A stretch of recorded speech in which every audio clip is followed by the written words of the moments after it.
राजा दुष्यंत और शकुंतला की प्रेम गाथा। राजा दुष्यंत और शकुंतला की इस प्रेम गाथा का वर्णन रामायण के बालकांड और महाभारत के आदि पर्व में मिलता है। यह कथा एक पौराणिक कथा है। राजा दुष्यंत को शकुंतला से प्रेम होता है, फिर शकुंतला को एक शाप लग जाता है और राजा दुष्यंत शकुंतला को भूल जाते हैं। लेकिन फिर वापस एक संयोग से राजा दुष्यंत को सब कुछ याद आ जाता है और फिर सब कुछ सामान्य हो जाता है। तो चलिए शुरू करते हैं इस पौराणिक प्रेम कथा को। महर्षि विश्वामित्र जन्म से ही एक ब्राह्मण नहीं थे, लेकिन उन्होंने अपने तप और उग्र तपस्या के बल से लगभग 1000 वर्षों की तपस्या के पश्चात ऋषि होने का वरदान प्राप्त कर लिया। लेकिन विश्वामित्र ब्रह्म ऋषि बनना चाहते थे, इसीलिए पुष्कर के तट पर जाकर पुनः तपस्या शुरू कर दी। ऋषि विश्वामित्र की इस कठोर तपस्या से राजा इंद्र विचार में पड़ गए। इंद्र को डर सता रहा था कि कहीं विश्वामित्र इंद्रासन नहीं मांग लें। यह विचार कर तपस्या भंग करने के लिए अपनी अप्सरा मेनका को एक कन्या के रूप में धरती पर भेजा। नित्य के भांति ऋषि विश्वामित्र अपने दैनिक कार्यों में लगे हुए थे। तभी पुष्कर सर के तट पर मेनका नहा रही थी। मेनका का बदन देखकर विश्वामित्र को काम का मोह हो गया और मेनका से परिचय किया। विश्वामित्र ने मेनका को अपने साथ कुटिया में रहने का निमंत्रण दिया। अप्सरा मेनका ने ऋषि विश्वामित्र को कामपाश में बांध लिया और उनके साथ कुटिया में रहने लगी। विश्वामित्र और मेनका 10 वर्षों तक एक साथ रहे। इसके दौरान उन्होंने संयोग से एक पुत्री हुई। विश्वामित्र को महसूस हुआ कि उनकी तपस्या तो भंग हो गई। उन्होंने अपनी दिव्य शक्तियों से पता लगाया कि यह सब तो देवताओं का किया कराया है। ऋषि विश्वामित्र के गुस्से से मेनका कांपने लगी, लेकिन विश्वामित्र ने मेनका पर कोई क्रोध नहीं किया और उसको वहां से जाने दिया। महर्षि विश्वामित्र ने काम पर विजय प्राप्त करने के लिए कामदेव की तपस्या करने का निश्चय किया। इसके लिए विश्वामित्र ने अपनी पुत्री को ऋषि कंडव के आश्रम पर छोड़ दिया और स्वयं उत्तर में कोशी नदी के किनारे जाकर तपस्या करने लगे। अगले दिन जब ऋषि कंडव ने एक कन्या को शकुओं से रक्षा करते हुए देखा, तो उन्होंने उस कन्या को उठा लिया और उसका पालन पोषण करने लगे। शकुओं के पास मिलने के कारण उसका नाम शकुंतला रख दिया। समय रहते शकुंतला युवती हो गई और एक दिन सखियों के साथ पुष्प बीनने के लिए गई हुई थी। तभी पुरुवंश के राजा दुष्यंत एक दौरे के लिए वहां से गुजर रहे थे। शकुंतला को देखते ही उसने मिलने का मन बनाया। कश्यप गोत्रीय शकुंतला का पीछा करते हुए राजा दुष्यंत ऋषि कंडव के आश्रम में पहुंच गए। वहां जाकर आवाज लगाई और वहां विश्राम करने का निवेदन किया। जब राजा दुष्यंत ने पुनः शकुंतला को देखा तो कहा, हे कुमारी, तुम्हारा रूप अनुपम है, मैं तुमसे विवाह करना चाहता हूँ। कुमारी शकुंतला ने कहा, मेरे पिता कंडव अभी यहाँ नहीं हैं। जब वे आ जाएंगे तब उनकी अनुमति से आपसे विवाह कर सकती हूँ। शकुंतला ने एक शर्त रखी, हमसे जो पुत्र होगा आप उसको सम्राट घोषित करेंगे।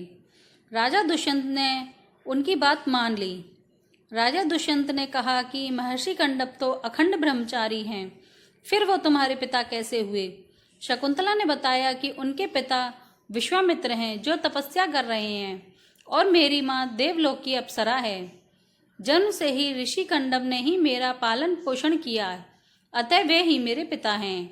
राजा दुष्यंत ने शकुंतला को बताया कि तुम एक ब्राह्मण नहीं राजकन्या हो और हम गंधर्व विवाह कर सकते हैं।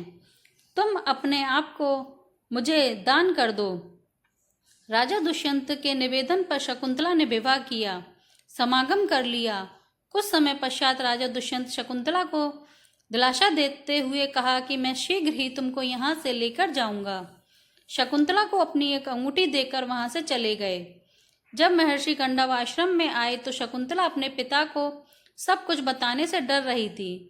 ऋषि कंडव ने अपनी दिव्य दृष्टि से सब कुछ जान लिया और मुस्कुराते हुए कहा कि बेटी कोई गलत काम नहीं किया है। राजा दुष्यंत एक अत्यंत शक्तिशाली राजा हैं और तुम दोनों से जो पुत्र पैदा होगा वो बहुत ही तेजवान और बलवान होगा। एक दिन महर्षि दुर्वासा अपने ऋषि कंडव से मिलने आए। उस वक्त कंडव वहां मौजूद नहीं थे। आश्रम के द्वार पर शकुंतला महाराज दुष्यंत के बारे में सोच रही थी। महर्षि दुर्वासा के कहने पर भी शकुंतला का ध्यान नहीं टूटा। तब महर्षि दुर्वासा ने दुष्ट तपसी कहकर अर्थात के अनादर करने के कारण शकुंतला को शाप दे दिया। हे नारी, तुम जिस काल में जिसका स्मरण कर रही हो वह भी तुमको भूल जाएगा। तब अचानक शकुंतला का ध्यान टूटा। सखियों के समझाने पर दुर्वासा ने कहा कि अगर वह अपने प्रियतम को अपनी कोई खास वस्तु दिखाएगी तो उसको सब कुछ याद आ जाएगा। एक दिन कंडव ऋषि ने शकुंतला को कहा कि अब तुमको अपने पति के पास जाना चाहिए। विवाहित स्त्री का इस तरह रहना कीर्ति और धर्म का घातक अपमान है। शकुंतला अपनी मां समान दासी गौतमी के साथ हस्तिनापुर के लिए निकल गई। रास्ते में गंगा से पानी पीने के लिए जैसे ही शकुंतला ने अपनी अंजलि भरी तो उसकी अंगूठी पानी में गिर गई, लेकिन उसको इसका पता नहीं चला। जब शकुंतला हस्तिनापुर पहुंची तो उसने स्वयं को उनकी पत्नी बताते हुए कहा, आपके राज्य का सम्राट उनकी कोख में पल रहा है। तब राजा दुष्यंत ने तापसी स्त्री कहते हुए शकुंतला का तिरस्कार किया। तब गौतमी ने कहा कि तुम इनको अपनी अंगूठी दिखाओ। शकुंतला ने अपनी अंगूठी ढूंढने की कोशिश की लेकिन उसको नहीं मिली। तब राजा दुष्यंत ने उसको वहां से जाने के लिए कहा। गौतमी ने कहा कि हम वापस ऋषि कंडव के आश्रम लौट चलते हैं, लेकिन एक दास ने कहा कि हम शकुंतला को यहीं पर छोड़कर चलेंगे। इतना कहकर दासी लोग वहां से निकल गए। शकुंतला दुष्यंत का महामंत्री ने शकुंतला के प्रसव तक उसको अपने आश्रम पर ठहरने का निवेदन किया। शकुंतला की अनुमति के साथ दोनों आश्रम की तरफ निकल पड़े। रास्ते में शकुंतला की माता मेनका प्रकट हुई और शकुंतला को अपने साथ लेकर अदृश्य हो गईं। मेनका शकुंतला को लेकर ऋषि मारीच के आश्रम में पहुंच गईं और उसको वहां छोड़कर वापस स्वर्ग चली गईं। एक दिन राजा के कर्मचारियों ने एक मछुआरे को राजा की अंगूठी चुराने के जुर्म में गिरफ्तार किया और राजा के सामने पेश किया। मछुआरे ने राजा से विनती की कि महाराज, ये अंगूठी मुझे प्रातःकाल एक मछली के पेट से मिली। राजा दुष्यंत उस अंगूठी को देखकर सब कुछ जान गए और उनको अपनी भूल और शकुंतला के तिरस्कार का अफसोस हुआ। राजा दुष्यंत ने अपने मंत्री को बुलाया और शकुंतला का पता पूछा। मेनका के साथ अदृश्य होने की बात सुनकर राजा दुखी हुए। लगभग 6 साल बीतने के बाद एक दिन भगवान इंद्र का दूत राजा दुष्यंत के दरबार में आया और दानवों के खिलाफ युद्ध में देवताओं की सहायता करने के लिए निवेदन किया। दानवों और देवताओं के बीच में घमासान युद्ध हुआ। देवताओं ने विजय प्राप्त की। जब दूत पुनः दुष्यंत को धरती पर छोड़ने आए तो एक अज्ञात स्थान पर छोड़ दिया। राजा दुष्यंत जंगल से होकर आगे बढ़ रहे थे। राजा दुष्यंत ने सुना कि कोई बच्चा खेल रहा है। ढूंढते ढूंढते दुष्यंत उस बच्चे के पास पहुंच गए।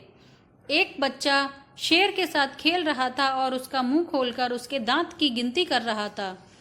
तब 2 दासियां उस बच्चे को आश्रम ले जाने के लिए आईं।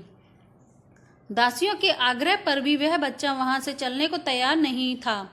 तब सर्वदमन के हाथ से जंतर गिर गया। राजा दुष्यंत ने उस जंतर को उठा लिया और अपने साथ खेलने को आग्रह किया। दासियों ने कहा कि आपको उस जंतर को नहीं छूना चाहिए, उसको छूने का अधिकार केवल उसके माता पिता को है। तब राजा दुष्यंत दासियों से सर्वमदन की मां से मिलने का निवेदन किया। दासियां राजा दुष्यंत को शकुंतला के पास लेकर गईं। दोनों ने एक दूसरे को पहचान लिया और एक दूसरे से क्षमा मांगने लगे।